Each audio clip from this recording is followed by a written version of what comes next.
The old Opal City, eh? Look at all the mining that's going. The indoor swimming pool. Have a go at that. It's all been taken out by hand. Bottom of the ocean floor that used to be out here covering Australia. The amount of dirt that has been dug up at Coober Pedy is absolutely incredible.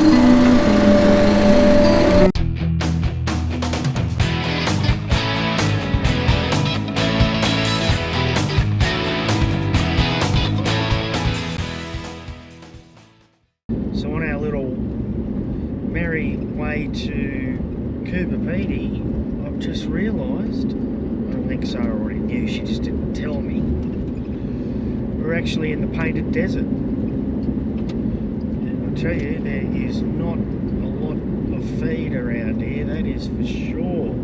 Wow. I think it would come to life after rain though. Yeah, maybe. Anyway, we'll just flick it round and have a quick look.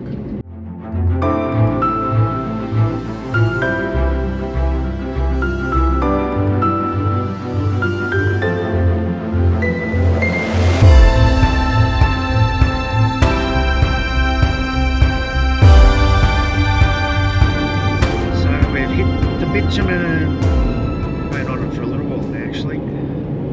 Getting closer to Coober Pedy. Actually looking forward to going to Coober Pedy, it'd be great. Yeah. The opal capital of the world.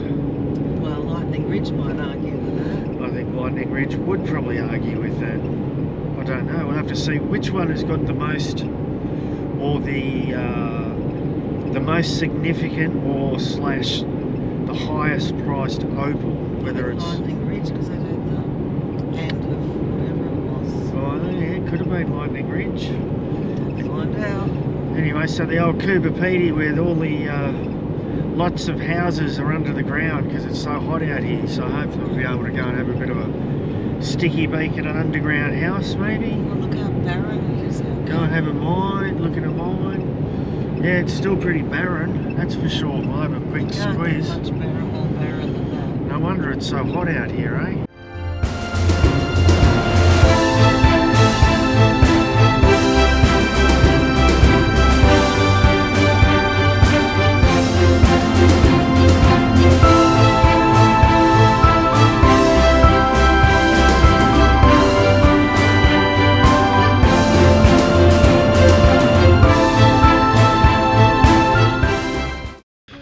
And here we are, Coober Pedy,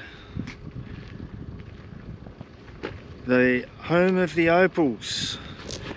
Just talking to a lady down in an opal shop, and she reckons that the old Lightning Ridge smashes Coober Pedy, and the one reason is the black opal that they find at Lightning Ridge. They don't find the black opal out here, but they find it at Lightning Ridge. And per carat it's worth more than diamonds. So there we go. We have solved the problem of which one is the more sought after of the opals. The old Opal City, eh? And look at all the mining that's going on over here. Look at all the mining, eh? Like literally, for as far as the eye can see out there, there is piles of dirt. As far as you can see. So, I think they're little mines that they're digging down and bringing all that dirt up to the surface. This guy here's got a pretty serious little operation going. You must think he's got some value in there, I would imagine. So, Coober Pedy, we're in an opal cave.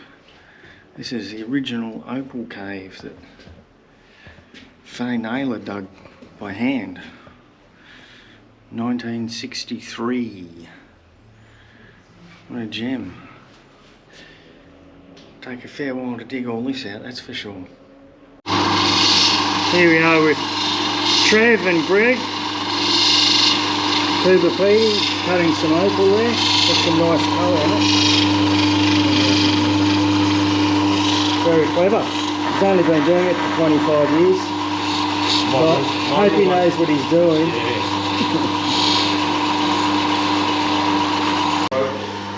So basically she just dug a hole with the jackhammer and then put some explosives in it, blew it up in the evening, letting the fumes die down overnight, and then the next morning she'd come in with a wheelbarrow and shovel and clean it all out with a wheelbarrow and shovel. Man oh man, what a lot of work. What a lot of work. I'm not sure how much came out of here. Anyway. So we are down in Faye Naylor's underground house. She was a bit of a socialite around Coober Pedy. And a pioneer. And a pioneer, that's right. Well, we went up to the Opal Cave where she dug that out in, what, 1962? Yeah. So she dug this out with a couple of her friends. Took 10 years. They bring it all out in wheelbarrow? Oh yes, it would have been. Yeah, wheelbarrow. That's a lot of dirt. Where'd they put it all? Around, above. Just spread it all around. There's a lot of dirt. It's even got a bookshelf. So this is the kitchen. There. The nice fire. She's definitely a gem. So this is a proper little house. So I'll have a bit of a squeeze. So she's the fully functioning house. We've got the tiles in the kitchen. We've got carpet on the floor here. Oh look, looks a bit like the motel. Bedroom.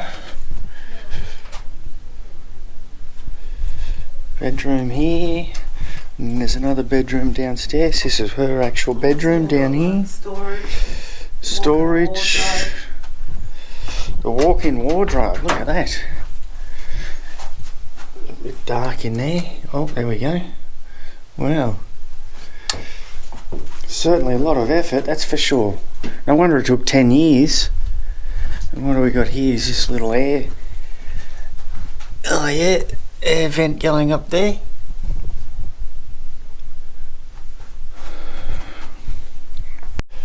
So we've got the old wine cellar here as well. Perfect temperature for bottles of wine, that's for sure. Same temperature all year round. And we've got the lounge room, the bar. Of course you've got to have the bar. Fireplace. Probably wouldn't really use the fireplace very often. Well, this is another bedroom. I don't think this one's been used. The old lounge room there. And then we'll go up to the upstairs part. So upstairs we have the indoor swimming pool. Have a go at that. A nice big painting there too.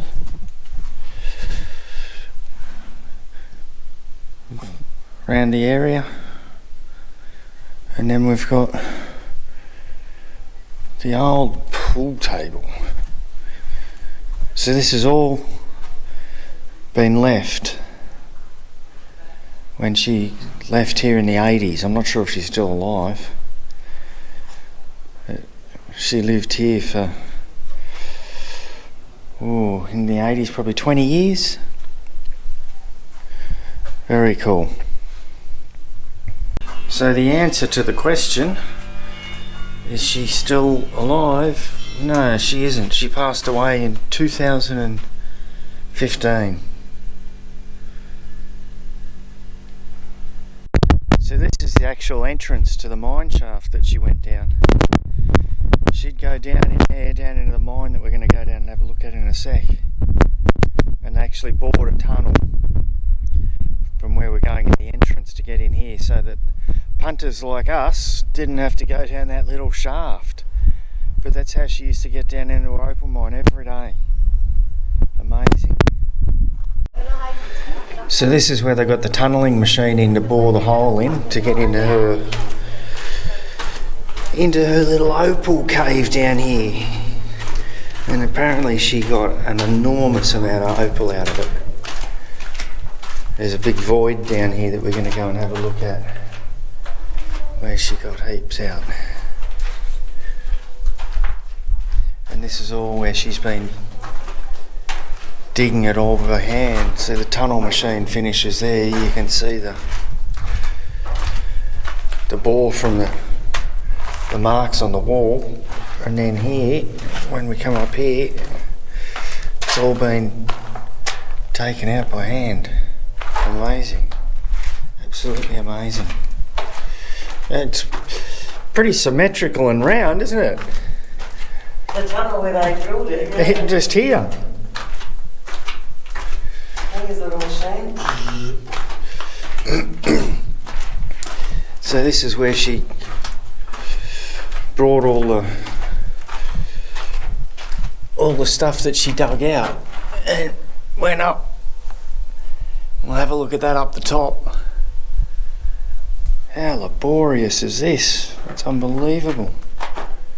That is amazing. Look at all the opening here. And here's the digger.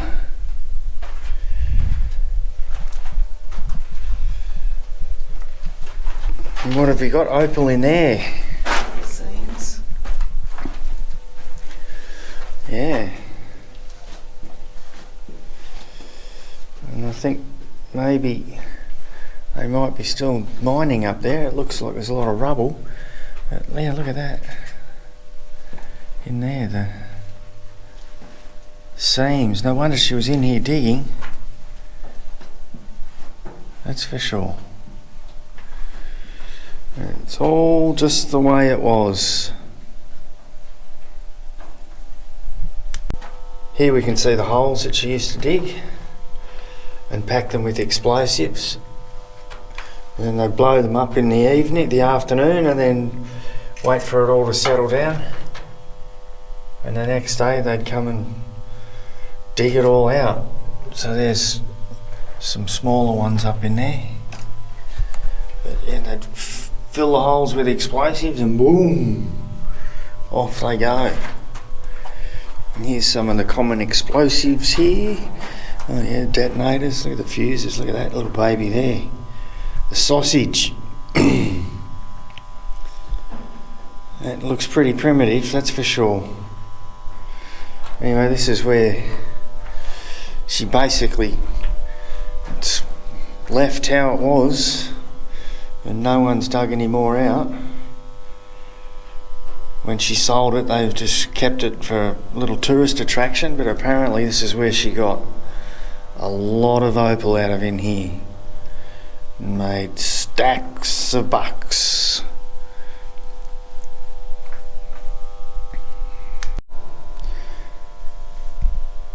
Definitely pretty amazing what she did. She did all this by herself. She must have been pretty keen, that is for sure. I suppose once you find a couple of big opals, you probably get the fever, I guess. You would. Always trying to find that big one. So a lot of this here behind me, that's all the dirt that they brought up out of that mine. It's an awful lot of dirt. That is for sure. So here's the machine that they used to use to bring up all that dirt.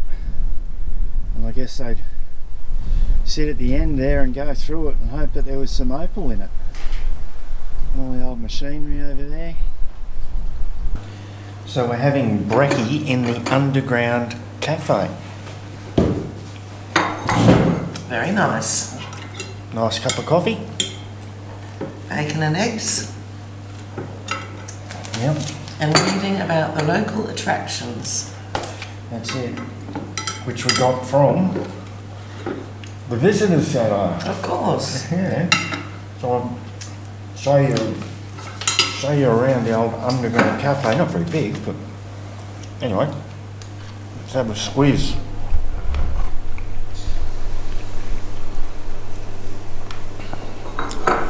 All the didgeridoos here that they've got for sale. Some of them are pretty intense. And there's a lot of them too. There's heaps of them. There's more out in the other room. So another mine tour. We're here with the Noble Tours, Coober Pedy. We're just going into Tom's opal mine. It's a working opal mine. We'll go down and have a squeeze. So is that just potch or? It's opal, yeah. How is it not? How have they not done it out? But at the top level, company, big stable, so. Hey, you could get lost in some of these places, couldn't you? So. You'd have to leave the old breadcrumbs around there.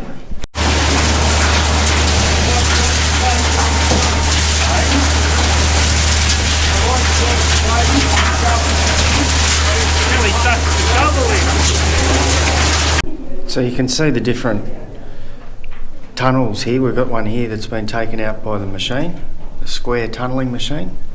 And then all this stuff over in here has all been taken out by hand back in the day. And the holes in the back there where they put gelignite in and blow her up. And then they've got to cart it all up to the top. So this line here in the middle, that's the actual opal seam that they're looking for. And it all runs through and they chase that seam, and hopefully somewhere in that seam they're going to find opal. So running through there, and running up through here.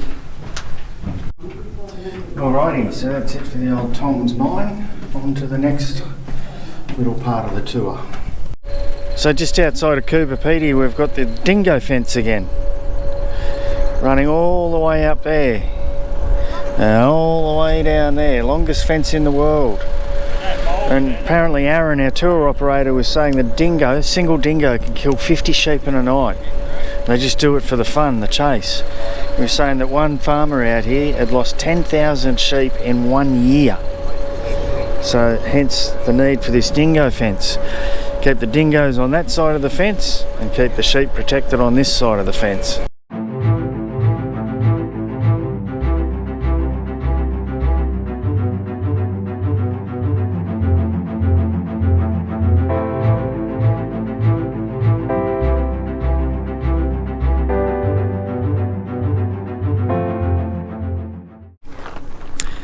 So we're up the top of the breakaways, the mountain range just outside of Coober Pedy. All the different colours. All this is all natural. And that flat section there, the flat top piece, that's actually the bottom of the ocean floor that used to be out here covering Australia. And everything else down underneath is all eroded away. Awesome colours.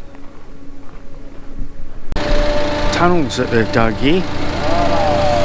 That was old mate Dunstan that's dug those tunnels. And look at all of this stuff that people have been digging out. It's incredible. Absolutely incredible. It's just all done by single miners. There's no big mining companies here because apparently the opal is so hickledy-pickledy to find. No big mining companies will come and mine it because it's too hard to find. Looks like we've got a little shaft down in here that someone's dug down in there. Wow. The amount of dirt that has been dug up at Coober Pedy is absolutely incredible.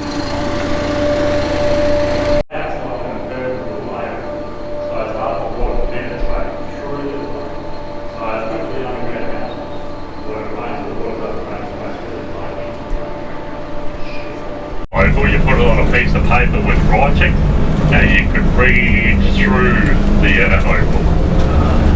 So the clearer it is, the more expensive it is. Well, with black opal too, the blacker the body tone is, the more expensive it is.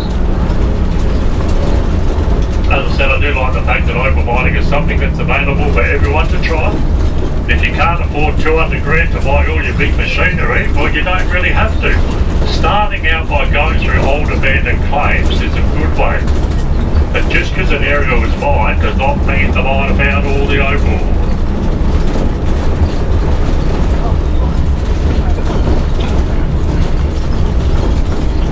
Here on the left, this whole area is Tennis Zone, same as got all the poles around it. So before Ashley was doing open cut mining, he was doing underground work. So he got 4 claims side by side, so family members obviously. But he did a massive circular tunnel, about 200 metres underneath the ground there. A massive circular tunnel went for 200 metres.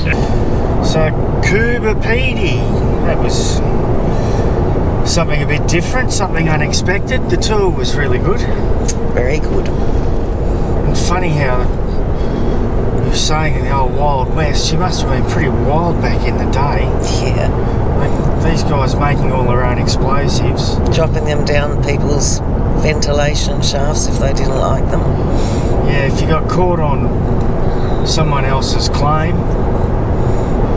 pretty well guarantee that your car would get blown up. If they had an argument with you or something, then you could pretty well guarantee that they'd chuck a bit of dynamite or gelignite or something straight down your ventilation shaft into your mine. Or into your house. Or the house, yeah, a few houses have Or been the kids blown might up. do it with firecrackers just for fun. And the old door for the restaurant that got blown up. Yep. And something that I didn't mention, which you reminded me of, was apparently he strapped some TNT around the gas bottle for the restaurant, which actually didn't go off.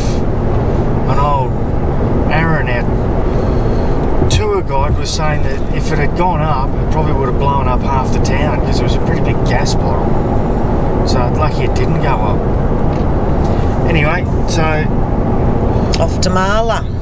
off to Marla for the night because we've decided we got to the edge of Coober Pedy there onto the Sturt Highway, and we were going to turn left and go down to the bottom of South Australia and the Great Australian Bight, but because it's still September we thought it might be a bit chilly down there, the water no good for swimming, so we've opted to turn right instead, which is going to take us to Marla. And then where does it go to after that? Alice Uluru. And Uluru, Alice Springs. the Olgas, McDonald Kings Canyon. Ranges. Yep, Kings Canyon. Alice Springs, McDonald Ranges. So And who knows what else we will find after the information centre visit. yeah, that's it. You never know. Alice Springs Information Centre. I bet we ended up with a car back seat full of brochures. Yep. All right, well, head to Marla for the night and then get to Uluru.